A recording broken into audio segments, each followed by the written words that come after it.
The Treaty of Versailles is one of the most consequential documents in modern history, often debated, analyzed, and criticized for its sweeping impact on the world. Today, we're diving deep into the treaty that not only ended World War I, but also laid the foundations for World War II. Stick around as we explore the motives, the players, and the long-term effects of this controversial agreement. By the end of this journey, you'll understand why some historians argue that the Treaty of Versailles didn't bring peace to the world. It simply set the stage for another catastrophic war. When the guns of World War I fell silent on November 11, 1918, the world was left in ruins. The Great War, as it was known at the time, had claimed the lives of over 16 million people, devastated economies, and redrawn political borders. Europe was in turmoil, and the victors of the war were eager to ensure that such a conflict would never happen again. This brings us to the Paris Peace Conference of 1919, where leaders from over 30 nations gathered to draft the terms of peace. The centerpiece of this conference was the Treaty of Versailles, which specifically dealt with Germany, the nation widely blamed for starting the war. At the heart of these negotiations were the Big Four: Woodrow Wilson of the United States, David Lloyd George of Great Britain, Georges Clemenceau of France, and Vittorio Orlando of Italy. Each of these leaders arrived with different agendas. Wilson brought his idealistic 14 points, emphasizing self-determination, open diplomacy, and a League of Nations to prevent future conflicts. Clemenceau, on the other hand, sought revenge and security for France, a nation that had borne the brunt of German aggression.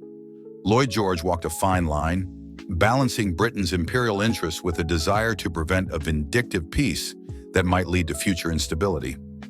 Orlando, meanwhile, hoped to secure territorial gains promised to Italy during the war.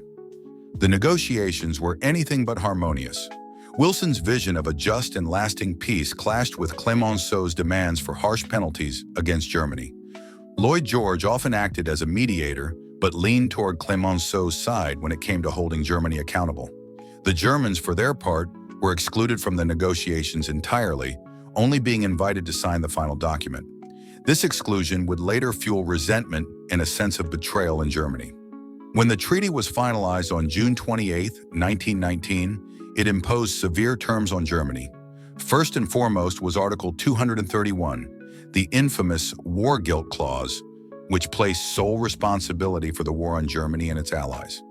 This clause justified the massive reparations that Germany was required to pay, totaling 132 billion gold marks, an astronomical sum that crippled the German economy. Additionally, Germany lost significant territory, including Alsace-Lorraine, to France and large portions of land to Poland, creating the Polish corridor and separating East Prussia from the rest of Germany. The treaty also imposed strict limitations on the German military, reducing it to 100,000 troops, banning conscription, and prohibiting tanks, aircraft, and submarines. For the victorious Allies, the Treaty of Versailles was seen as a necessary measure to ensure peace and security. But for Germany, it was a national humiliation. The economic burden of reparations, combined with the loss of territory and military restrictions, created a deep sense of injustice and resentment. This sentiment was famously captured by German Foreign Minister Ulrich von Brockdorff-Rantzau, who declared during the signing ceremony, "We are being forced to sign a confession that we alone are guilty of the war, and such a confession in my mouth would be a lie." The treaty's economic impact on Germany cannot be overstated. The reparations payments, coupled with the loss of industrial territories like the Saar Basin, plunged Germany into a financial crisis. By the early 1920s, hyperinflation had gripped the nation, wiping out savings and destabilizing the middle class. This economic turmoil created fertile ground for political extremism, as desperate citizens sought radical solutions to their problems. Among those who exploited this discontent was Adolf Hitler, who used the treaty's terms as a rallying cry for his nationalist agenda.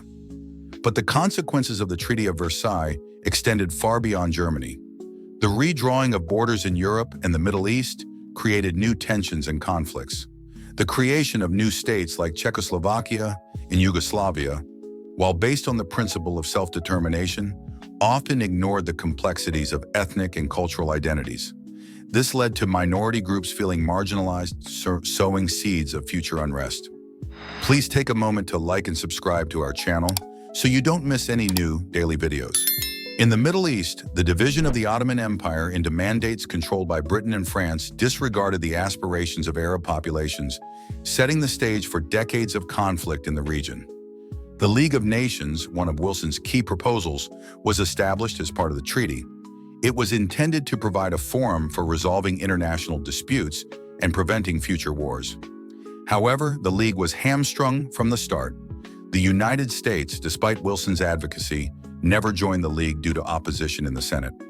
Without U.S. participation, the League lacked the authority and resources to enforce its decisions effectively.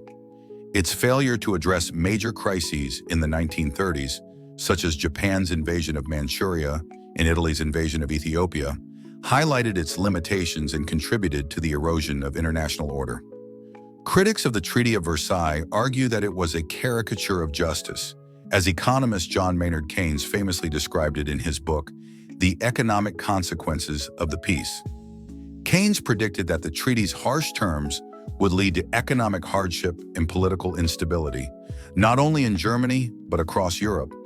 His warnings proved prophetic.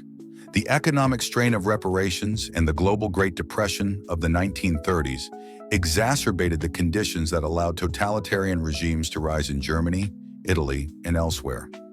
In Germany, the Treaty of Versailles became a symbol of national humiliation and a rallying point for those who sought to overturn it.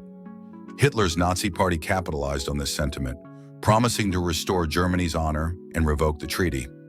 By the time Hitler came to power in 1933, he began systematically dismantling the treaty's provisions.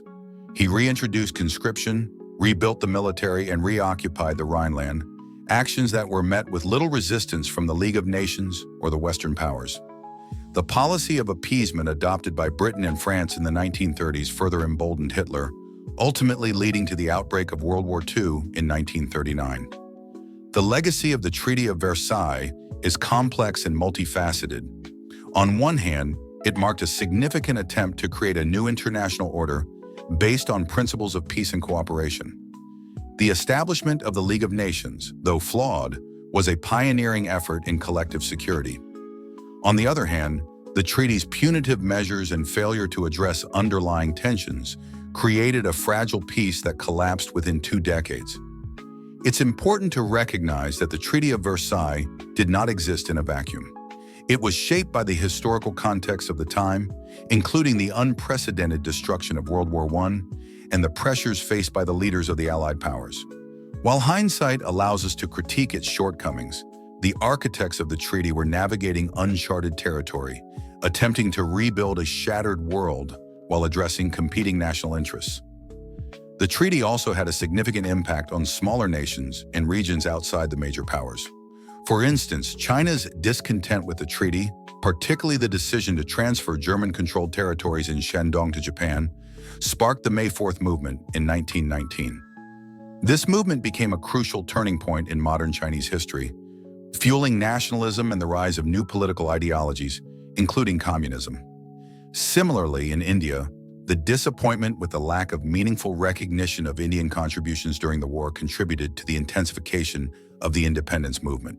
In Africa, the redistribution of Germany's colonial holdings among the Allied powers often ignored the aspirations and rights of local populations. This further entrenched colonial systems and set the stage for future struggles for independence.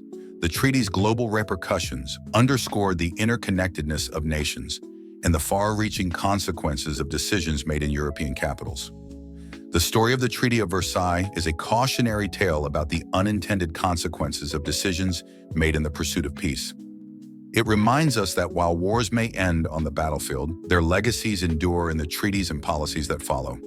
The seeds of World War II were sown not only in the harsh terms of the treaty, but also in the failure of the international community to address the grievances and inequalities it created. Thank you for joining us on this deep dive into the Treaty of Versailles. If you found this exploration insightful, don't forget to like this video and subscribe to our channel for more historical analyses. Your support helps us bring these stories to life. And as always, stay curious.